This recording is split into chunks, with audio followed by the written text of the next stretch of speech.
Chers amis chasseresses, chers amis chasseurs, l'année 2021 a été une année de retour à la vie presque normale après plusieurs mois de restrictions suite à l'épidémie de Covid-19. Pourtant, une 5e vague s'abat actuellement sur le pays, nous plongeant à nouveau dans l'incertitude avec son lot de difficultés. J'ai évidemment une pensée pour ceux qui nous ont quittés cette année et pour ceux qui se battent au quotidien dans le but de nous faire gagner collectivement contre cette pandémie. Ces vœux sont les derniers du mandat que la chasse française m'a confié il y a presque 6 ans. Il est alors logique que je revienne quelques instants sur cette période qui n'aura pas été toujours de tout repos pour la chasse et les chasseurs, comme pour moi-même. Je tenais d'abord à vous remercier pour tous les moments incroyables que nous avons vécus ensemble, parfois dans la joie, parfois dans la peine, mais toujours dans le combat et l'espoir. La réforme de la chasse en 2019 et la concrétisation d'un permis national accessible financièrement pour tous, grâce à l'arbitrage du président de la République Emmanuel Macron, restent un des grands moments de ce mandat. Avec aujourd'hui la moitié des chasseurs de France qui prennent cette validation, contre seulement 7% dans un passé récent, nous avons su répondre à une de vos attentes légitimes. Mais cette réforme ne s'arrête évidemment pas qu'à cette seule baisse de moitié du prix du permis de chasser national. C'est avant tout une réorganisation en profondeur de toute la maison chasse que nous avons menée. La sauvegarde de la biodiversité ordinaire continue d'être notre fil conducteur et la création d'ailleurs de l'éco-contribution en est une des illustrations. L'échelon régional de notre réseau fédéral est enfin renforcé afin de démultiplier nos actions sur les territoires. Et je crois que vous avez pu vous rendre compte de la stratégie de communication offensive que nous menons pour gagner l'opinion publique. Mes amis, j'ai toujours été convaincu que si la chasse était bien expliquée, alors nous n'aurions même pas besoin de la défendre. Moins d'1 an après notre première grande campagne télévisuelle qui fera date, la chasse, le bonheur grandeur nature, je veux vous annoncer que pour la première fois depuis ces dernières années, nos effectifs se stabilisent enfin grâce à une arrivée massive de nouveaux permis inscrits au permis de chasser. Vous n'imaginez pas le plaisir que j'ai de constater que malgré les propos violents des idéologues de l'écologie ou de l'animalisme, jamais la chasse n'a suscité un tel engouement pour notre jeunesse. C'est vous dire que nous sommes sur le bon chemin. Rendez-vous est pris d'ailleurs en 2022. Nous allons poursuivre et renforcer notre présence médiatique. Soyons, mes amis, convaincants, responsables et bien sûr ouverts à la société qui nous entoure. Mais si certains constats nous font plaisir, d'autres ne peuvent qu'engendrer colère et déception. Les chasses des migrateurs et du gibier d'eau resteront celles qui ont le plus souffert durant ce mandat. De nombreuses décisions juridiques, nationales et européennes surtout, nous ont renvoyés à nos difficultés quant à la défense scientifique de toutes ces chasses. Si une organisation scientifique nationale avait su se structurer il y a 30 ans, nous n'aurions sûrement pas la même amertume concernant les espèces suspendues par le diktat de la classification de l'UICN, basée d'ailleurs sur une seule étude de BirdLife. D'ailleurs, aujourd'hui, de nombreuses voix écologiques non politiques commencent à s'élever pour dénoncer la psychose que certains font régner dans l'esprit collectif concernant la 5e extinction de masse. Bien sûr, le travail reste immense dans le domaine scientifique, mais chaque jour qui passe, je peux vous dire que nous progressons pour l'avenir.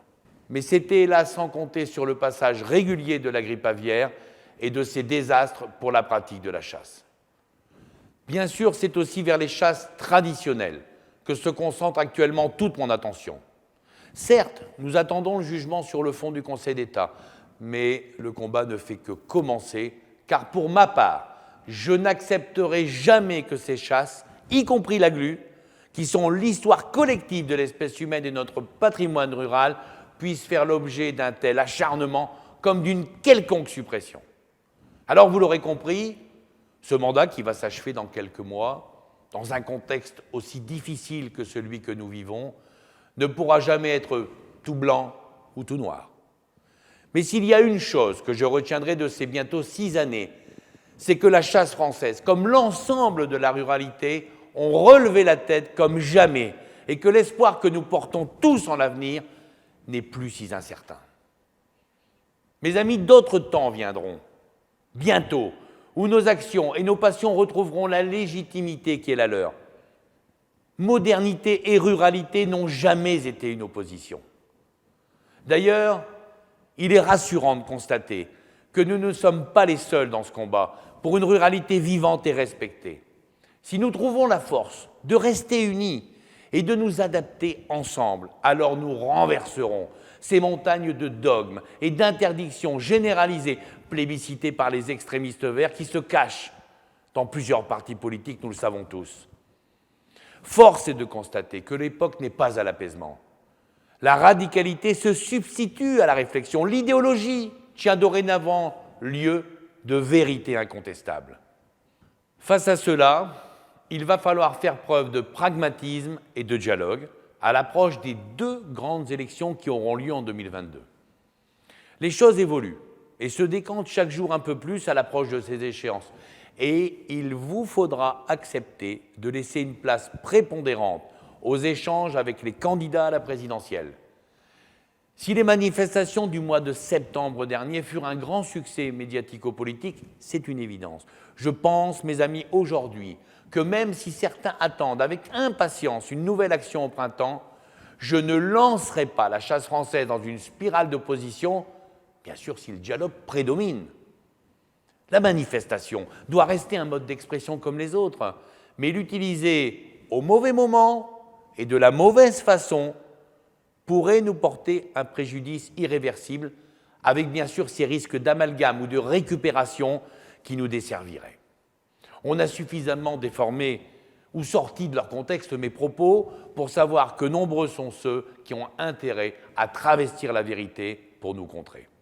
Alors, mes amis, je vous demande de me laisser mener à bien les choses avec mon équipe, et vous savez tous que seul l'intérêt général de la chasse française n'a de valeur à mes yeux. Je serai, comme d'habitude, transparent sur tout ce qui se passera, et le moment venu, votre Fédération nationale décodera avec justesse et impartialité l'offre électorale. Les années qui viennent seront comme celles qui viennent de passer, capitales pour l'avenir. On le sait tous, je le sais tous, vous le savez tous. Je souhaite encore remercier les chasseresses et les chasseurs de France qui m'ont témoigné durant ces 6 années de leur soutien, de leur amitié sincère. Je voudrais remercier également tous mes collègues présidents, tous les salariés des fédérations qui œuvrent chaque jour pour nous tous. Remercier bien sûr les équipes d'élus et de salariés de la Fédération du Pas-de-Calais et celles évidemment de la FNC, sans lesquelles, et je n'ai pas honte de le dire, je n'aurais pas accompli le 10e du travail réalisé pendant ce mandat. Il me reste encore à faire avancer quelques dossiers majeurs pour l'avenir de la chasse dans les semaines qui viennent, comme la venaison ou le retour du petit gibier naturel que nous attendons tous. La réforme concernant l'indemnisation des dégâts de grand gibier doit trouver une conclusion favorable dans les semaines qui viennent. Ces sujets, bien sûr, vous l'aurez compris, sont au programme de mes futurs rendez-vous élyséens.